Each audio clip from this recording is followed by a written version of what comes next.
Hello అండి. Fake order కోసం ready చేసిన ఫుడ్ మొత్తం కూడా సూపర్ ఐడియా చేసి అయితే సేల్ చేసేస్తారు. ఆ వీడియోలో నేను ఎలా అయితే చెప్పానో అలానే జరిగింది ఈరోజు ఎపిసోడ్లో. డిస్క్రిప్షన్లో లింక్ ఇస్తాను, చూడండి, వాళ్ళు ఒక్కసారి అయితే చూసేయండి. ఇక ఈరోజు ఎపిసోడ్లోకి అయితే వెళ్ళిపోదాం. ఫుడ్ మొత్తం సేల్ చేయడానికి మంచి ఐడియా అయితే వేసి ఇక శివనారాయణ దగ్గరికి వెళ్ళి మొత్తం ఎక్స్ప్లెయిన్ చేస్తారు.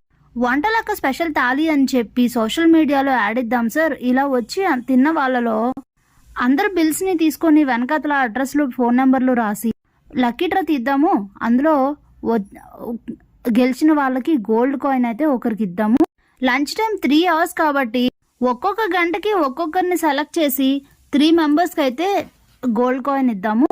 అలాగే ఇంకో వ్యక్తికి ఒక 10 days అయితే ఫ్రీ టిఫిన్ పెడదాము. ఇలా పెట్టడం వలన ఈ ఆఫర్ పెడితే జనాలు అందరూ కూడా మంచిగా వస్తారు, ఫుడ్ అయితే తింటారని చెప్తే దాన్ని జ్యోత్స్న కావాలని చాలాసేపు అయితే వ్యతిరేకించి డిబేట్ చేస్తుంది. ఇక శివనారాయణ నేను ఒప్పుకుంటున్నాను, నాకు నచ్చింది, మీరు ఎలా అనుకుంటే అలా చెయ్యండి అని అయితే చెప్తాడు.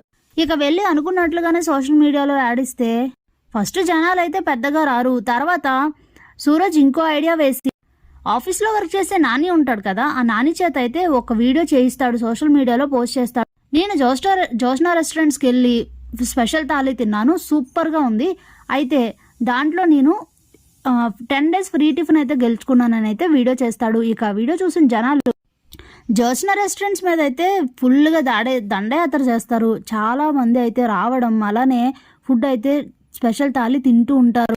అప్పుడే అన్ని రెస్టారెంట్స్ నుంచి దీప వాళ్ళందరికీ ఫోన్లు చేస్తూ ఫుడ్ అయితే సరిపోవట్లేదు మేడం, మీరు తయారు చేసిన ఇంత ఫుడ్ కూడా సరిపోవట్లేదు, ఇంకా కావాలి, పంపిస్తారా అని అడిగితే అందరి అడ్రస్లో తీసుకోండి, బిల్స్ ఇచ్చేసి అందరి అడ్రస్లో తీసుకోండి, వాళ్ళకి డోర్ డెలివరీ చేద్దాం, ఎవరు డిసప్పాయింట్ అవ్వడానికి వీల్లేదని చెప్తుంది దీప. ఇక అన్నట్లుగానే ఇక మళ్ళీ సేమ్ స్పెషల్ థాలీ అయితే రెడీ చేయించి మళ్ళీ అందరికీ కూడా డోర్ డెలివరీలు చేస్తారు. రెడీ చేసిన ఈ 1000 భోజనాలు కాదు, మళ్ళీ ఇంకో 1000 భోజనాలు అయితే అప్పటికప్పుడు రెడీ చేయిస్తుంది దీప.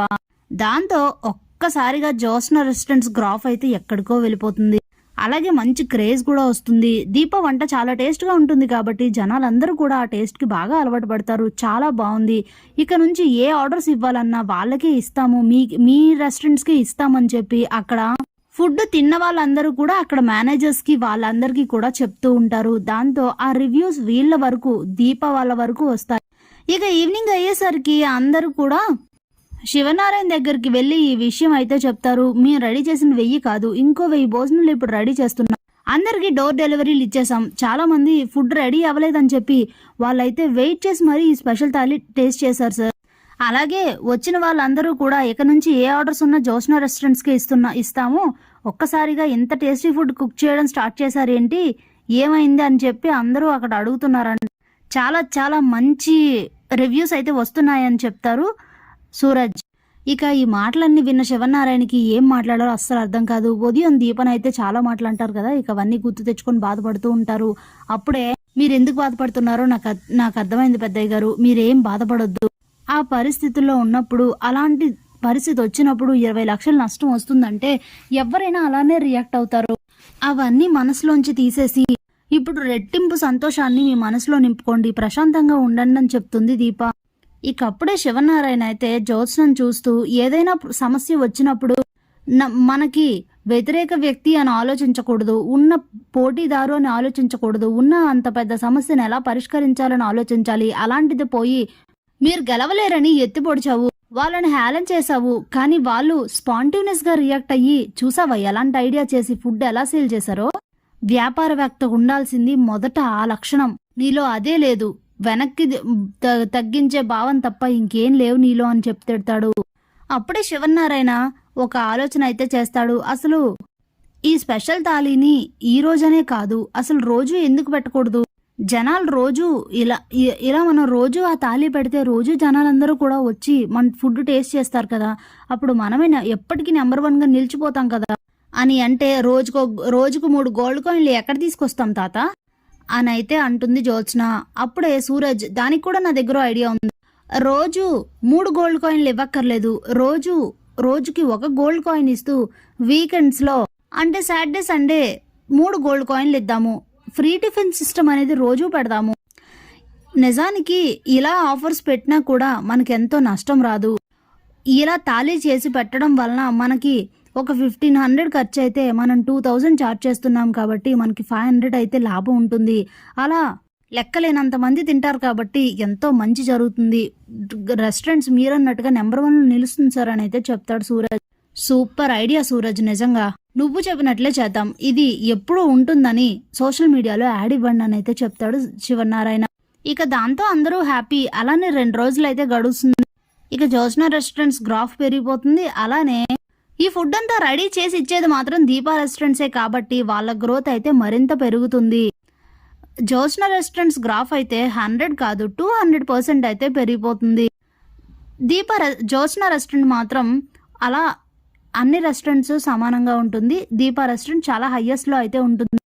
ఇక ఇచ్చిన 2 వీక్స్ గడువు అయితే పూర్తయిపోతుంది. ఇక సీఈఓని అనౌన్స్ చేయాల్సిన టైం అయితే వస్తుంది. అప్పుడే మీటింగ్ పెట్టించి దీపా సీఈఓ అని చెప్పి అనౌన్స్ చేస్తాడు శివనారాయణ. అస్సలు ఓర్చుకోలేక ఎలా చెడగొట్టాలని ఎలా ఆపాలా అని ఆలోచిస్తూ ఉంటుంది జ్యోత్స్న. కానీ అది కుదరక ఆలోచిస్తూ ఉంటుంది. అప్పుడే పెద్దయ్య గారు సీఈఓ అయ్యే విషయంలో ఒక చిన్న మార్పు అని చెప్తుంది. ఏంటమ్మా అని అడిగితే సీఈఓ నేను కాదు సూరజ్ అని చెప్తుంది. ఒక్కసారిగా స్టన్ అయిపోతారు అందరూ. దీపా అని కార్తీక్ అంటే అవును బావా సూరజ్ గారే సీఈఓగా ఉంటారు అని చెప్తే దీప గారు ఏం మాట్లాడుతున్నారు, నేను సీఈఓ ఏంటి అని అడుగుతాడు సూరజ్. అవును సూరజ్, నువ్వు మొన్న ఇంత పెద్ద నష్టాల్లో ఒక్కసారిగా అంత జరిగినా కూడా నేనెంతో కంగారు పడిపోయాను. కానీ నువ్వు చాలా స్పాంటేనియస్గా రియాక్ట్ అయ్యి 1 కాదు 3 ఐడియాలు చేసి మన రెస్టారెంట్స్ గ్రాఫ్ని ఎక్కడికో తీసుకెళ్ళిపోయావు. నీలాంటి వాడి కంపెనీకి సీఈఓగా ఉంటే ఇంకా ఎన్నో మంచి జరుగుతుంది అని అంటే అది కాదండి అని చెప్తూ ఉంటాడు సూరజ్. నాకు నువ్వు చెప్పేది అర్థమైంది. నీకు ఎవరి దగ్గర వర్క్ చేయడం ఇష్టం ఉండదు. మనం కలిసి పనిచేద్దాం. నేను నీతో ఉంటాను, మేమందరం నీతోనే ఉంటాము. మనందరం కలిసి పనిచేద్దాం. నువ్వెవరి కింద పనిచేస్తున్నట్టు కాదు. నాకన్నా కూడా నీకు బాగా అన్నీ తెలుసు. నాకేమీ తెలీదు. చిన్న ఇడ్లీ బండి రన్ చేయడం తప్ప చిన్న ఐడియాలంటే నేను ఇవ్వగలను. కానీ ఇంత పెద్ద సంస్థకి నాకన్నా నువ్వే అవసరం. నువ్వు సీఈఓగా ఉంటే జరిగే మంచే చాలా ఎక్కువ. మంచి ఐడియాస్ ఇస్తూ ఈ సంస్థ మొత్తాన్ని మరింత ముందుకు తీసుకెళ్తావు. అప్పుడు నీ చేతిలో బాధ్యతలు పెట్టినప్పుడు మా పెద్దయ్య గారు కూడా ప్రశాంతంగా ఉంటారు. ఏమంటారు పెద్దయ్య గారు అని అంటే నాకేం అభ్యంతరం లేదమ్మా, నాకు సూరజ్ సీఈఓగా అవడం కూడా ఇష్టమే అని చెప్తాడు శివనారాయణ. జ్యోత్స్న మాత్రం అలా షాక్ అయ్యి వీడు సీఈఓ ఏంటి అని ఆలోచిస్తూ ఉంటుంది. అప్పుడే ఒప్పుకో బ్రదర్, అందరికీ ఎన్నో వేల మందికి మంచి జరుగుతుంది నువ్వెలా ఒప్పుకోవడం వలన. ఈ సంస్థలో పనిచేసే ప్రతి ఒక్కరికి చాలా మంచి జరుగుతుంది. వాళ్ళందరికీ శాలరీస్ పెరుగుతాయి. అలాగే మన రెస్టారెంట్ గ్రోత్ పెరుగుతుంది. ఒప్పుకో అని చెప్తే ఇక సూరజ్ అయితే దానికి ఒప్పుకుంటాడు. మొత్తానికి దీప ప్లేస్లో సూరజ్ అయితే సీఈఓ అవుతాడు. Thanks for watching.